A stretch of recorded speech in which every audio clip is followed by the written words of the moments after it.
இன்னைக்கு டிவிகேயோட 2ஆம் ஆண்டு தொடக்க விழா பயங்கரமா நடந்துச்சு. எந்த ஒரு பொலிட்டிக்கல் பார்ட்டியும் பண்ணாதத, ஏன் எந்த ஒரு லீடரும் பண்ணாத ஒண்ணு, அதாவது எல்லா மாவட்ட செயலாளர்களும் ஸ்டேஜ் ஏறி உட்கார்ந்த பிறகு நம்ம விஜய் அண்ணா ஸ்டேஜ் ஏறினாங்க. எப்படி ஒரு லீடர் இருக்கணுங்கிறதுக்கு எடுத்துக்காட்டா நம்ம அண்ணா நிறையவே பண்ணிருக்காங்க. அதுல இதுவும் ஒண்ணு.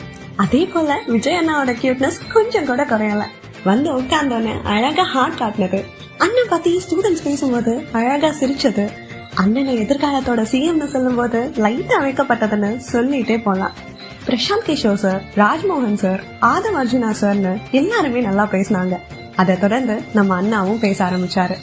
Without compromising our party's ideology principles at any cost, I'm here to collaborate and work with you, upholding the secular and democratic ideals in TN and beyond. அப்படின்னு சொல்லிட்டு என் நெஞ்சில் கூட இருக்கும்னு சொன்ன போது ஐயோ கூஸ் பம்ஸுங்க.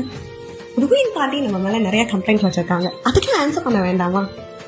நம்ம மாவட்ட நிர்வாகிகள் எல்லாருமே வெறும் இளைஞர்களா இருக்காங்களாம். ஏன் இருந்தா என்ன?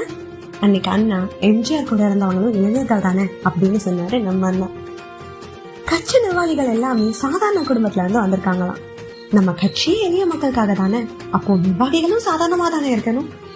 நம்ம மனசுல இருக்கோம்ல, இப்ப இருக்கிற பொலிட்டீஷியன்ஸ் எல்லாமே மணி மைண்டட், பீப்புள் பத்தி யோசிக்காம, நம்ம கண்ட்ரியோட டெவலப்மெண்ட் பத்தி யோசிக்காம, அவங்க எப்படி சம்பாதிக்கணும்னு மட்டும் பாக்குறாங்கன்னு அது எல்லாத்தையும் அண்ணன் சொன்னாரு.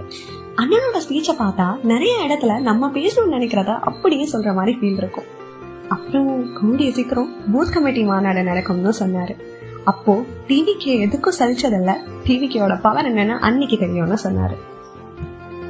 நம்ம ஊரு சுயமரியாதையோட இருக்கிற ஊரு. நம்ம எல்லாரையும் மதிப்போம், ஆனா செல்ஃப் ரெஸ்பெக்டை எதுக்காகவும் விட மாட்டோம். இதை எதுக்காக சொன்னார்னு உங்களுக்கே தெரியும். அப்புறம் கடைசியா கான்பிடென்டா இருங்க, நல்லதே நடக்கும், வெற்றி நிச்சயம்னு சொல்லி முடிச்சுட்டாங்க. கண்டிப்பா விஜய் அண்ணா is going to make a history. Let's wait and watch.